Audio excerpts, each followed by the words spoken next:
Hey, I hope you're doing well. This week we're going to be looking at 1 Samuel chapter 17, probably one of the most famous stories in the Bible, David and Goliath. And since it's so famous, we're going to do things a little bit differently this week. I'm going to try as much as I can not to really do any teaching, like what you should think about the passage, but instead just look at it and we're going to try and walk through it together and walk you through how I would read the passage. And maybe we can kind of learn hopefully from that, and maybe just see things a little differently, just slowing down reading it together. So if you've got a Bible, please, I know you do, on your phone somewhere, please open it up to 1 Samuel chapter 17. It's the story of David and Goliath, and it's a really long chapter. So the first thing you're going to notice when you start reading these narrative books is they're really long. You know, this ends in 58 verses. It's a whole lot longer than some of the other chapters if you're like looking at Romans or something. But two things on that. Number one, it's a story, so it's not as hard to follow. And number two, you can always listen to the audio version. I love listening to the audio versions while I'm walking or running or doing something like that. If you've got the ESV app, you can just play the Bible at different speeds too. And that's really, really helpful. So 1 Samuel chapter 17. We've been continuing through Samuel, and they've been waiting, Israel has, for their king, the one who's going to come and save them. And so now we've got, they have Saul, he's the king, but secretly, essentially, David has been anointed. He's become a Messiah, an anointed one, by Samuel. And so now David, the Lord knows, and Saul, Samuel and David all know that David's going to be king, but Saul doesn't know that yet. And so we've got the young man, David, who goes out and he meets Saul and he meets the Philistines, except there's a big problem. They're in war. There's a battle going on. The Philistines, those are some of the ites, the bad guys who live next to the Israelites, and they're making war against them. And there's, you know, the famous guy, this famous man named Goliath. Now, when we hear this story, we picture the giant Goliath standing there with this huge and heavy javelin and sword and armor and all this stuff. It's kind of easy to think of this like something from a video game. Maybe like something that is in a movie, but not really picture it as something real. What I want you to do is just pause for a second and kind of think, what would it really be like to see this man that is actually that big? You know, there are real people who have like disorders that cause them to grow enormously large. And so that's probably what this guy was. He was a real character that probably really was this tall. Then you've got David, this guy who's going out there who is like just probably terrified. Picture yourself standing there going to fight this enormous person. And what strikes me about this story is when you go back and read it, the Goliath is out there and he's slandering God. He's standing there saying, like, who is your God? Who is your God? Why will none of you fight me? And David comes, this young guy, he's not in the army, you know, if you remember the story, he's like a shepherd, and he comes to bring some supplies to his brothers who are there fighting.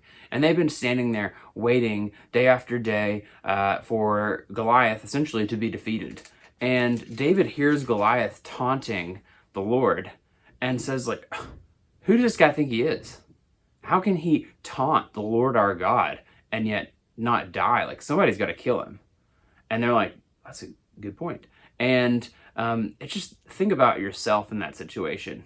If I was standing there, and I know I'm on the right side of things, I'm an Israelite, and yet there's this man taunting our God, maybe someone we know that's taunting God, I'm probably not going to like question, I'm probably not going to like be the one that wants to go and solve the problem. And yet David is like, man, the Lord will solve this problem. And since the Lord's going to do the actual fighting, I'll go and stand in his place. It's just an incredible confidence that David has, not in himself, but in the Lord's power to work through him. So that's really inspiring. But he goes out there, and, you know, you remember the whole story. Everybody kind of hears that David is ready to go fight this guy. And so Saul says, okay, come here, little boy, come here, guy. I mean, he's not a little boy. He's probably my age or something. But he says, come here, David, and put on my armor. And so David puts on his armor, and he's like, well, I'm actually not used to fighting in this. I don't really know how to fight in like full armor and everything. I normally just wear my regular clothes. Sometimes we think we like need a whole lot of special equipment for sports and all kind of stuff. David's saying, yeah, I'm just gonna play in my regular stuff. And so he goes out there and he's not wearing armor versus this, literal huge, like 9 foot tall giant who is wearing a ton of armor. And David doesn't even have a sword. And yet he has this thing called a sling, which was actually pretty deadly. It's not like a slingshot like we use. It works a little differently. You can go and like look them up on the internet. I made one when I was in high school and played with it. Don't do that. It's really dangerous. But it works. It's not like around the head. It's like this overhand, kind of like a baseball pitch, essentially. And he takes this sling, in the famous story, he walks up to Goliath, and Goliath taunts him, and David says, like, okay, taunt me all you want, I'm gonna cut your head off with your own sword. And it's pretty graphic. And so David throws the stone, maybe like a baseball size, hits him in the head, knocks him out, and then David goes up and takes his own Goliath's sword and cuts Goliath's head off. It's a pretty graphic story. So when you're reading this, right, there's all these little details in here. There's all these details. If you sit down and you read this 55 verses, you're going to probably be like, why does it tell me that, David tried on Saul's armor, but it didn't fit? Why does it tell me that how much Goliath's javelin handle weighed? Like, I don't need to know that. It's because it's doing a couple specific things. This kind of writing, it's the same as, how when you write posts on Instagram or something, you might use a little bit different language than the way you would normally talk. This is what they're doing in here. We call that like a genre. It's the way they're speaking that's a little different than the way they would normally talk. And so that's just something that they would include, some of it.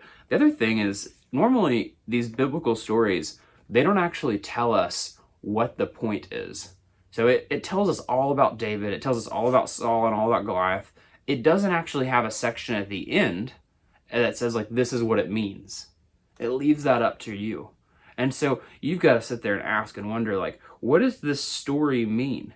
There's kind of like one thing that I've heard a lot of sermons on, where we kind of read this and we're like, okay, here's David, the little guy, and then there's Goliath, the big giant. And if you are like David and you have a lot of faith, then you will beat Goliath and you'll win against the giants.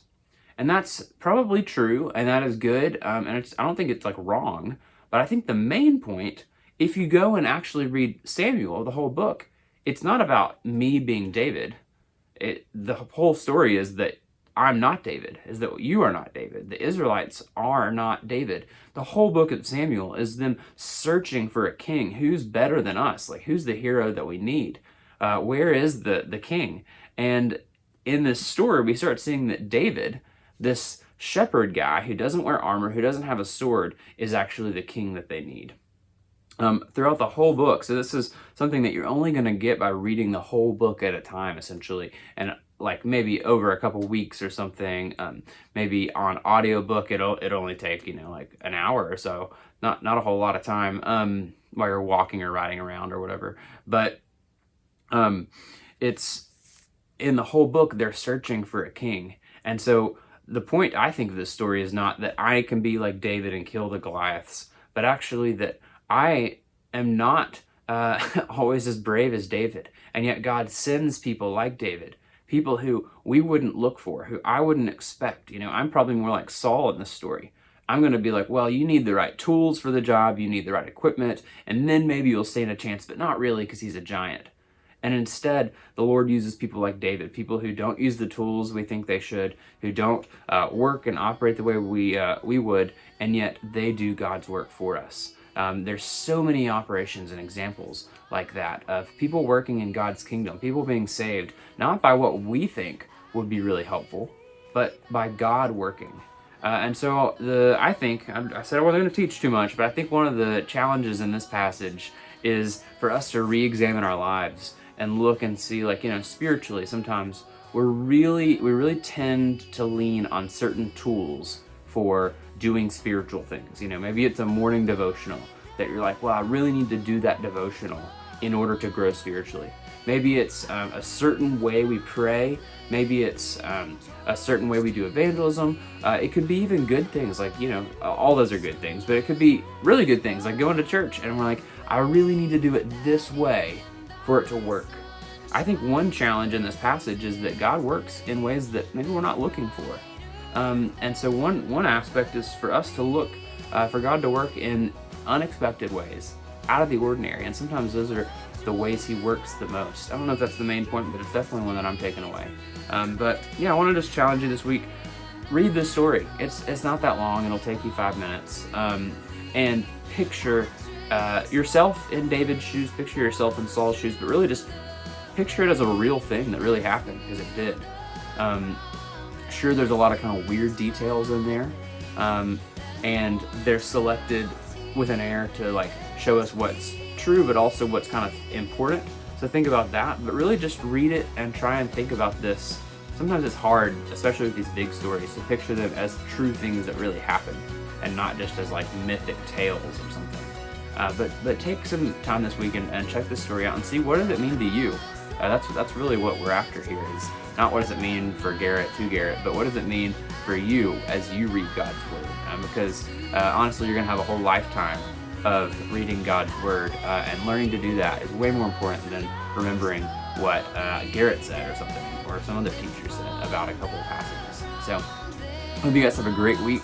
We'll see you next week as we're closing out, getting close to the end of our series on 1 Samuel and the school year, and talk to you soon.